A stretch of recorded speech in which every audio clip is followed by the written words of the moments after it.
दोस्तों, बैक्ट्रिया अफगानिस्तान के उत्तर में हिंदू कुश पर्वत और ऑक्सस नदी के बीच एक प्राचीन देश है। बैक्ट्रिया को यह नाम कैसे मिला, इसके बारे में कई व्याख्याएं हैं। मेरा मानना है कि बैक्ट्रिया का मतलब रिया का बेटा हो सकता है।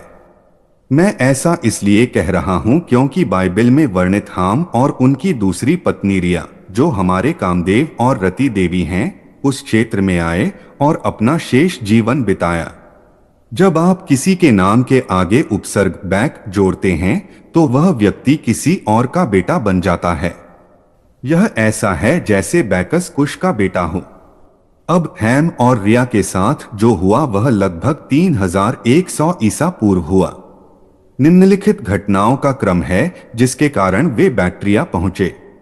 नूह की बाढ़ के ठीक बाद हाम अपने बेटे कुश के साथ मिस्र में था, इसलिए भारतीय अफ्रीका को कुश द्वीप कहते थे। अब हाम और उसका पूरा परिवार नूह और उसके भगवान यहोवा के खिलाफ था क्योंकि नूह ने हाम को श्राप दिया था। इस बीच इटली के राजा गोमेर की मृत्यु हो गई। हाम ने इटली पर कब्जा कर लिया। इस समय प्राचीन निन्वे में कुछ ऐसा हुआ जिससे घटनाओं का सिलसिला शुरू हो गया।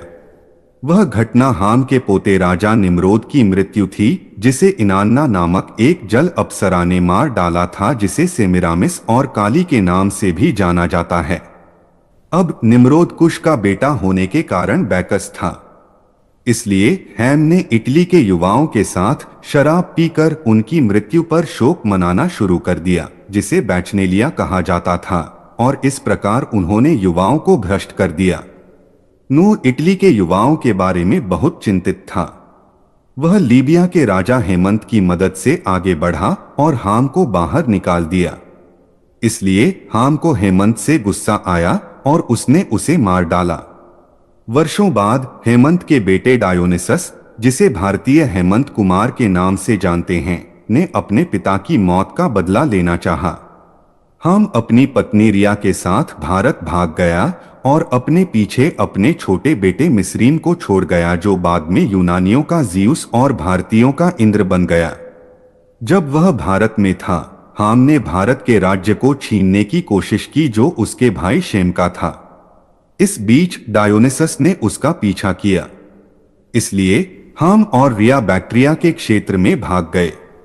वहां वे लोगों के एक समूह से मिले जो अहुरा मज़दा के रूप में शेम के बेटे अश्शूर की पूजा कर रहे थे। अब अश्शूर निम्रोद का दोस्त था, इसलिए एक संभावना है कि ये लोग प्राचीन अश्शूर से बैक्ट्रिया क्षेत्र में चले गए जब सेमिरामिस ने निम्रोद को मार डाला और सिंहासन पर कब्जा कर लिया। अब हैम लूसिफर शैतान का सबसे करीबी सहयोगी होने के नाते वह जादू का जनक भी था। उसने अपनी जादुई शक्तियों से उन अश्शूर उपासकों को चकित कर दिया, उन्हें गुलाम बना लिया और खुद को अहुरा मज़दा के पैगंबर जरथुस्त्र के रूप में स्थापित किया। कहानी यहीं खत्म नहीं होती। जब वह बैक्ट्रिया में था तब भी हैम भारत पर शासन करना चाहता था।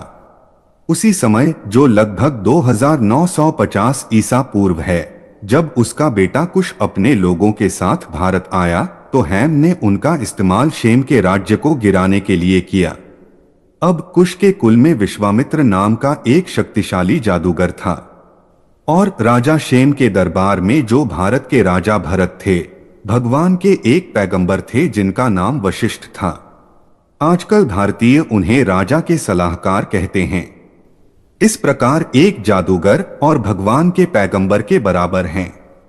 इसके अलावा उन दिनों में लगभग हर प्रमुख सदस्य के पास एक जल अप्सरा या एक दृष्टा होता था, जिसे लूसिफर शैतान ने उन्हें नियंत्रित करने के लिए रसातल से भेजा था।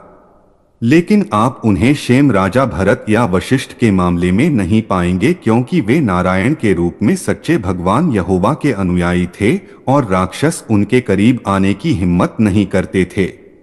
एक और घटना है जब वशिष्ठ ने कल्माशपाद नामक दुष्ट राजा से एक राक्षस को बाहर निकाला जो उसे नुकसान पहुंचाने की कोशिश कर रहा था।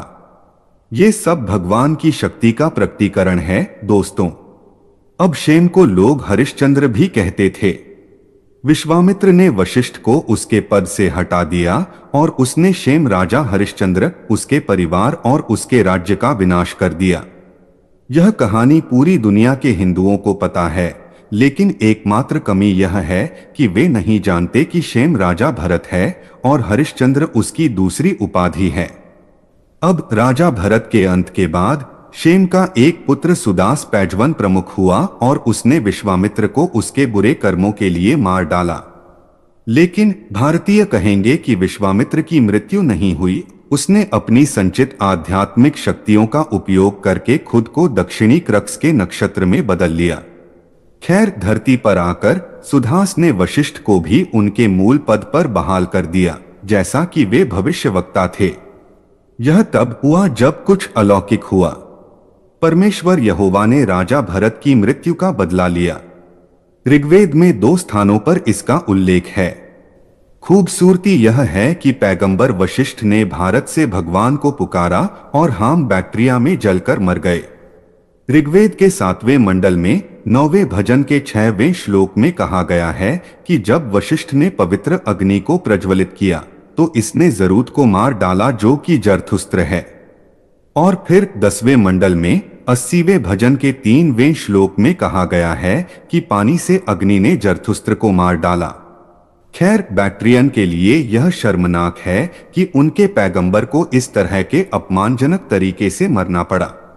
इसलिए वे कहते हैं कि एक करपन, जिसका अर्थ है एक ब्राह्मण ने बाल्क शहर में जरथुस्त्र की हत्या कर दी क्योंकि उनके पैगंबर ने एक पुराने धर्म को नष्ट कर दिया था। वे भारत में याहवे की पूजा करने वाले राजा भरत का जिक्र करते हैं। भारतीयों ने उसी घटना को और भी तोड़मरोड़ कर पेश किया है, जैसे कि शिव ने उसी पात्र हाम कामदेव को जला दिया जो उनके अपने दादा हैं। हालांकि यह ध्यान देने योग्य है कि राजा निम्रोद, जिसे वे शिव कहते हैं, लगभग 80 साल पहले ही मर चुका था, जिसके कारण इस वीडियो में घटनाओं का सिलसिला शुरू हुआ। खैर, इस तरह हमने देखा कि परमेश्वर के इतिहास में प्राचीन बैक्ट्रिया का अपना महत्व है। दोस्तों, देखने के लिए धन्यवाद।